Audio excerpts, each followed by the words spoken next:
Ngayon yung balik ko sa Animal Bite para sa injection ng pangalawa kong anti-rabies. Nasa bahay pa nga lang nga ako, iniisip ko na yung mga ituturok nga sa akin na karayom. Dito nga lang nga to sa may tabi ng munisipyo. So yung injection nga ng anti-rabies ngayon, ang alam ko wala na. Dati kasi libre nga yan sa mga center. Pero hindi ko lang alam kung meron pa nga sa RITM. Dito kasi sa ABC sa may tabi nga ng munisipyo, may bayad nga siya. So yun, 650 nga yung anti-rabies, 3 beses ka ngang tuturukan. Then kapag ka malala yung kagat sa'yo or depende sa kagat, babayad ka ulit ng another 2,000 para dun nga i-inject mismo sa kinagatan or yung pinagkalmutan. One time lang naman yon sa unang pagbisita nga. Then yung last to nga nabalik, tagsi 600 na nga siya. Kagandahan nga lang nga kapag ka nag-private ka, wala talagang hassle, talagang dire-diretso ka at walang pila. Hindi katulad ng RITM, meron pa silang mga tinatawag ng mga first 100 or kung ilan man yung quota nga nila. In short nga, talagang aabutin ka ng maghapon sa pagpapa-inject nga lang. Habang nag-aantay nga sa akin yung mga bata, pati na rin si Geraldine,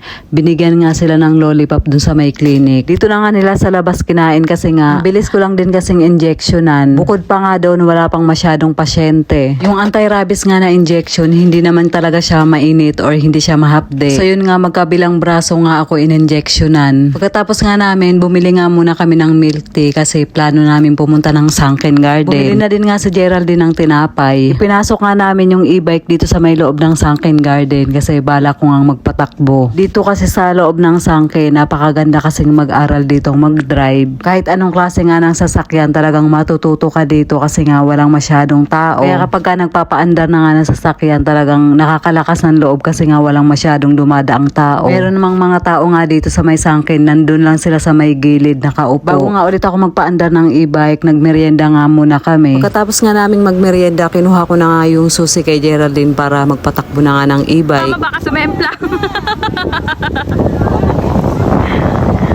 Wala mag-isa mag-drive.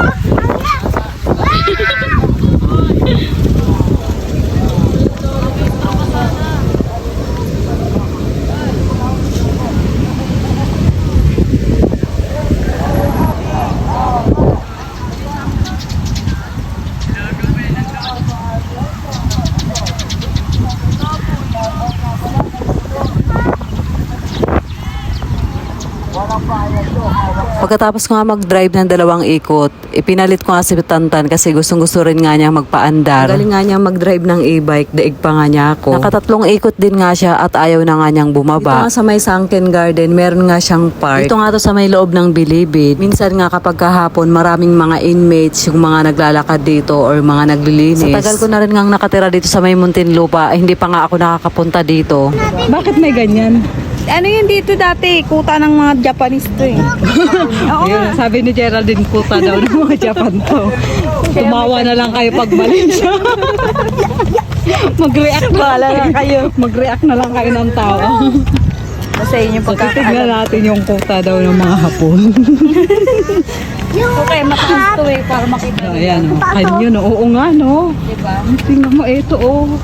Nakakita na ba kayo sa personal niyan? Ako ngayon lang, eh. Ay, ang galing. Oh, kasi may Japanese cemetery nga dito, eh, no? Wala kasi inano na, pinuturahan nila dati kalawang-kalawang niya. Ang galing, no? Ayan, no? Ang galing. Dito tayo, akit tayo dito. Papunta yata ng poblasyon doon na sa lake, oh. Kaya nga. Ayun na yun. Matapunta dito. Dito ba tayo? Ngayon lang ako nakapunta dito talaga.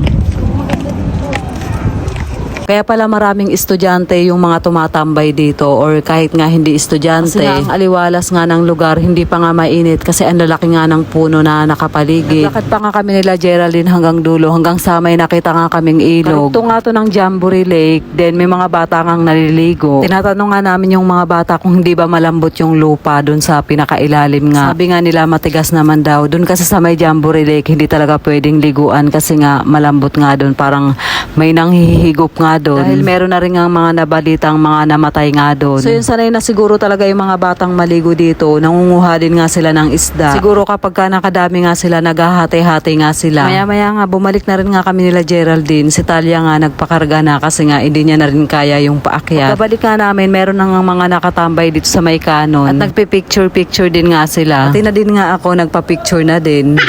Pati nga din si Tantan at saka si Talia, gumaya na din nga sa akin. So yun, pagkatapos nga naming mamasyal nga dito sa may Sunking Garden, umuwi na rin kami. And hanggang dito na lang guys yung ating video for today. Maraming salamat po sa inyong panonood. Mag-iingat po kayo palagi. God bless and babush!